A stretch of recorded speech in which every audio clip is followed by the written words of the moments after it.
welcome to the Total Soccer Show. I'm Taylor Rockwell. No Daryl Grove with me today. I know we just got done talking to you like 12 hours ago, but that didn't seem like enough time to be discussing the United States national team, their 1-1 draw with Mexico, and what the future holds. So, since Daryl probably couldn't get on the phone again, I'm guessing there's a chance he's still asleep. I instead called up Matt Doyle, the Armchair Analyst over at MLSsoccer.com. We talked how Arena was able to get his tactics right, what the situation looks like for some of those fringe players who might find themselves on the outside looking in after these two World Cup qualifiers, and just how much fun it is to watch a team with a plan. It's a novel approach, and we like it. So with all that said, here's my conversation with Matt Doyle. Joining me now, I've got the Armchair Analyst over at MLSsoccer.com. It's Matt Doyle. Matt, thanks so much for taking the time. It's good to be back. It's good to have you on, and it's good to talk to you in these conditions. I was not really expecting to be talking to you after the USA picked up a point in Mexico, but here we are. Yeah, part of me was like, you know what? I kind of rather just watch the Stanley Cup Finals last night. Like, I've been so filled with dread ahead of big games over the last half decade that I forgot how to get excited and enthusiastic about soccer. But it feels like things have changed. It's nice to wake up this morning and actually enjoy the sport that I cover. Yeah, it's always a bonus. Yeah. It's definitely a bonus. Yeah. So I did also want to give you a little bit of kudos, because in your preview, and I heard you on Extra Time Radio as well, you seemed a little more confident than most other people that we were going to see the back three, the back five at some point. But with that in mind, I'm curious how surprised you were to see it, both that formation and that lineup to start the game. I was more surprised about the formation than the amount of squad rotation. Really? I knew that there were going to be at least 6, maybe 7 changes, just because I don't know why this got underplayed by a certain segment of the fan base, but like you can't play at 5,300 feet and then 72 hours later play at 8,000 feet or whatever Mexico City is. Like, unless you're just literally the fittest guys in camp, which is what Bradley, Cameron, Yedlin, and Pulisic are. You can't do that back to back. So I knew there was going to be serious squad rotation. I wasn't surprised by that. I was surprised by the 5-4-1, and I know Bruce has made light of people sort of dissecting it and putting the number to the formation, but that was a 5-4-1 because he hasn't used that before for club or for country. So it was a little bit out of the blue, but looking today at all the good reporting that folks down there have done, this was clearly something that they've been working on for 2 straight weeks. It's something Arena said he was thinking about as far back as January, specifically for this game. And he had good and clear tactical reasons. If you look at the way Mexico attack a back four, Chicharito splits the 2 center backs. And then those 2 guys, because they have to be pulled inside to account for his runs, that creates more room between those center backs and your fullbacks. And that's where guys like Vela and Tecatito and Irving Lozano all go to work. Well, back 5 kind of neutralizes that. We saw it literally from the first minute. Chicharito makes a run, just a standard, channel running center forwards run. And instead of having to compensate, Cameron is already right there on his shoulder dealing with it. And everybody else in the back line is able to stay in their lanes and not get pulled around. So it was, Bruce, he got it right, man. You got to give the guy credit. He got it just about 100% right. And it's nice to, I haven't said that after a U.S. national team game. More than half a decade. So. Well, okay, I want to talk to you a little bit about what Arena actually did, and not so much like on the field as off, because I talked to Daryl last night. We were both pretty struck by how organized this team looked for having never played this formation, so then obviously doing it in training. Is that a hallmark of Bruce Arena, that he can get people to perform to a certain level in training? Is that just kind of the respect people have for him? How do you think it was that the U.S. were so well drilled and prepared in this Mexico game? Bruce is a really good coach. He's done it on an international level. He did it for 8 years, and what he's done with the Galaxy, I think, speaks for itself. So I think, number one, he gets the guys in the locker room to buy in, no matter where he is or who he's coaching. He gets that. Number two, he doesn't and this is, from having talked to guys who played with him. Obviously, I've never been in the locker room, but he makes it clear. He doesn't overcomplicate things tactically. He doesn't say, "Oh, go out there and express yourself." He's like, "No, you have two simple jobs today: do this and stay connected. You're good." And I think the players appreciate that and respond to it. Ours is a simple game that gets overcomplicated by very clever minds, and Bruce tends not to fall into that trap. And the other thing he did that he didn't do as well in his second cycle with the U.S. back in 2006, he picked the right guys. Mm-hmm. He was a little bit ruthless about dropping guys who needed to be dropped this time, and I'm not sure the old version of Bruce Arena would have done that.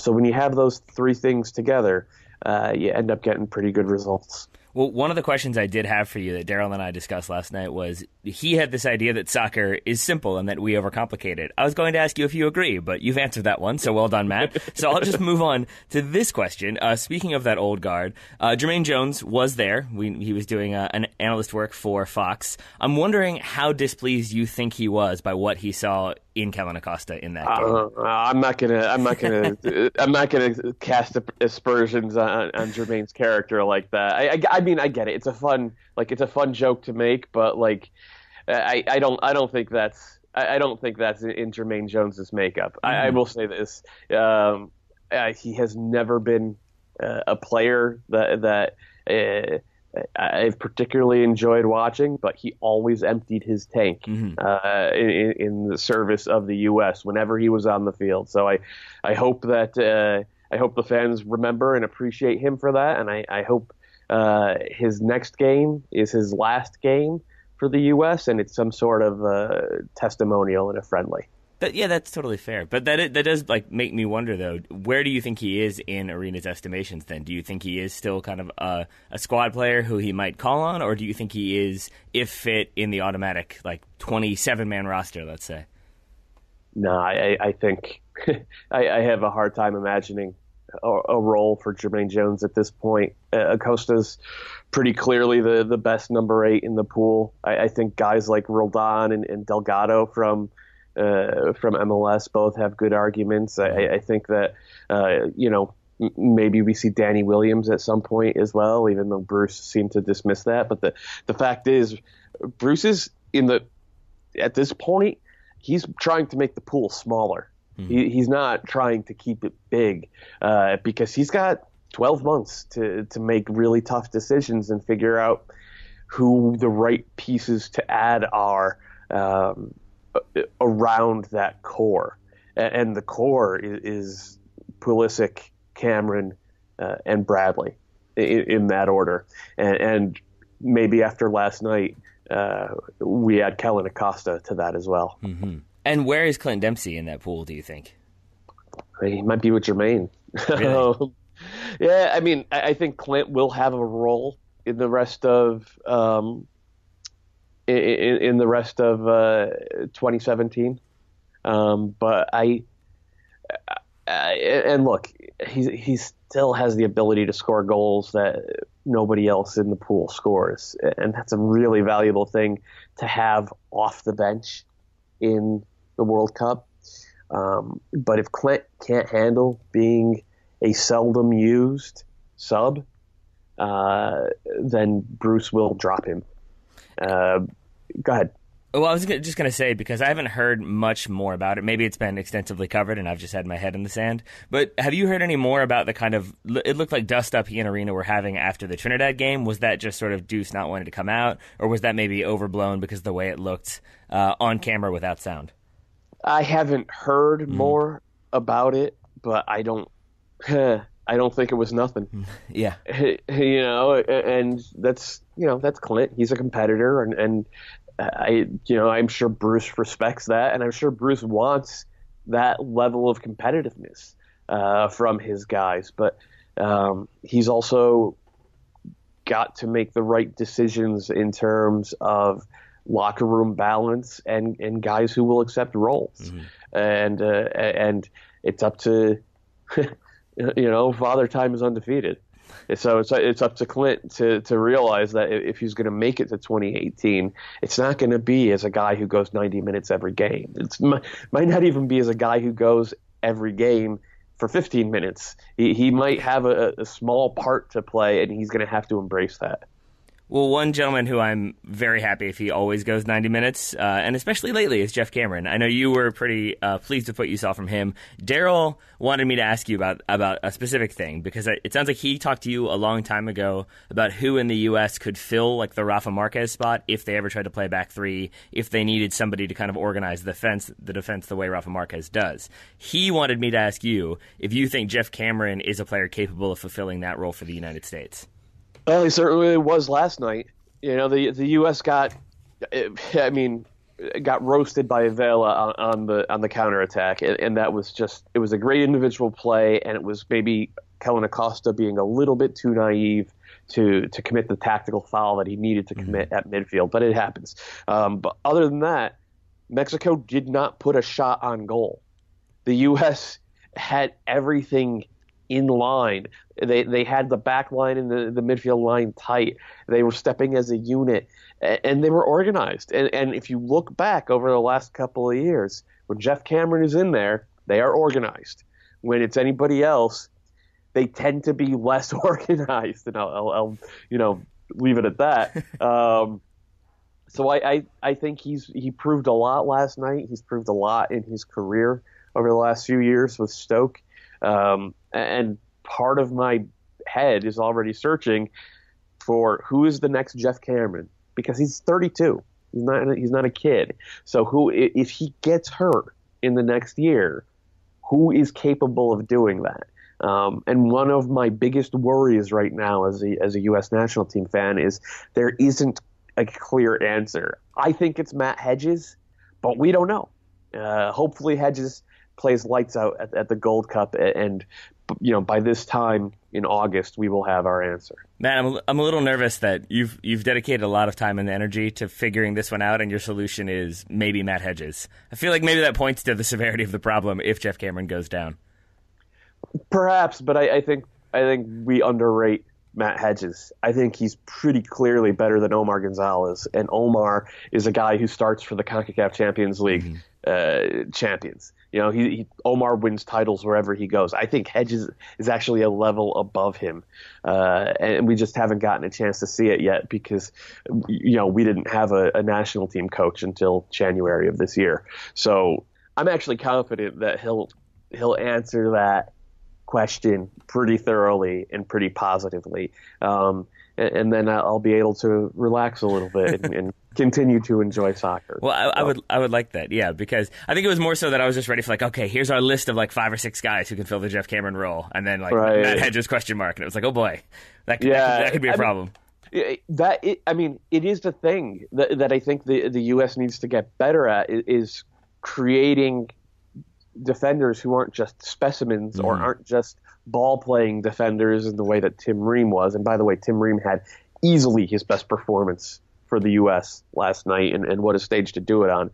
But we need to create guys who are loud and constantly organizing, guys who are not just focused on their job and staying connected to their partner, but understand the lay of the whole field. And I'm not quite sure we're doing that. Though Eric PalmerBrown, after how well he played with the U20s this spring and winter as well, maybe he's the guy who will do that for the next generation. And according to what Brian Charetta, linked with a move to PSG, so I'm sure he'd get playing time right away if he did that. Yeah, that would be it's one of those things where of course you want to see American players go to the biggest clubs, but more than that, I want to see them go to clubs where they will play. Yep. So, maybe PSG, but maybe Bordeaux would be better. Yeah, I can see that. Yeah. Someplace where the ceiling isn't quite so high and the competition does occasionally make a mistake and allow you a chance to get on the field. Well, we'll see what happens there. But I'm also curious to see what happens with this U.S. team going forward. So I wanted to ask you two more questions, answer them in whatever order you like. I'm wondering how frequently we see this formation, or when we see this formation again. Do you think we try to do it against Costa Rica and out Costa Rica, or do you think we save it for special occasions? And then I'm also curious who you think had their stock rise the most over the course of these two games. Oh, I think this is a formation that Bruce will be more willing to turn to when he needs it, and it could be very interesting to see the U.S. use it against some of the smaller CONCACAF teams, because it does invite them to push forward and leave space in behind for the counterattack. And when you have the likes of Bobby Wood or Christian Pulisic, Paul Arriola wasn't great yesterday, but we know he can run and we know he could be dangerous in those moments. It's viable, and I don't think that means it becomes the go-to formation. Mm-hmm. I think that there are. I think that we're still going to be primarily a back four team, and maybe that can morph a little bit into a 4-2-3-1 now, with Pulisic as a free number 10 and Acosta as a box-to-box number 8. As for whose stock rose the most, I hope that in the eyes of the fan base, it's Michael Bradley. I don't understand. I've written about this. I don't understand why he's gotten so much hate over the last decade, but maybe after what he did, we've played 10 hours under Bruce Arena and we've given up one open play goal, and Michael Bradley has been defensive midfielder for all 10 hours. I don't think that's a coincidence. So hopefully the fans appreciate that. I think Acosta obviously helped his stock. I think Villafana was very good against Trinidad and Tobago in a big spot. Tim Ream had a good game, but really there's not a lot of new here in terms of personnel. It's just the clarity is new, and the understanding of how they want to play is clearly new. So I think the best way to look at it is the entire team raised its stock, and that more than anything is what has me happy on this Monday morning. I like that. All right, well, until the next World Cup qualifiers, we've got a few things happening. So, Matt, I'm assuming you're still going to be covering MLS pretty in-depth, and I'm guessing you're also going to be doing some Gold Cup work this summer. That's correct. It'll be a nice, busy summer full of soccer. Yeah, it's the way it goes. Well, people can find you at MLSsoccer.com, obviously, the Armchair Analyst, and hopefully we'll have you on again at least a couple times this summer to talk Gold Cup and USA and all that good stuff. Anytime, my man. Let's do it. So thank you again to Matt for coming on the show. It's always nice to have him on because obviously he's knowledgeable and charming, but also because it saves us time. I don't have to say, hey, remember that point that Matt Doyle made? I can just say, hey, you made this point. Let's talk about it. It's very helpful. So with that said, I think we are going to take a couple days off this week until Daryl returns. We may still put out some shows here and there, but this will be it in terms of probably U.S. content for at least the next couple days. But Daryl's back next week, and we will get back to our regular schedule then. But until then, thank you all for listening, as always, and we will talk to you soon.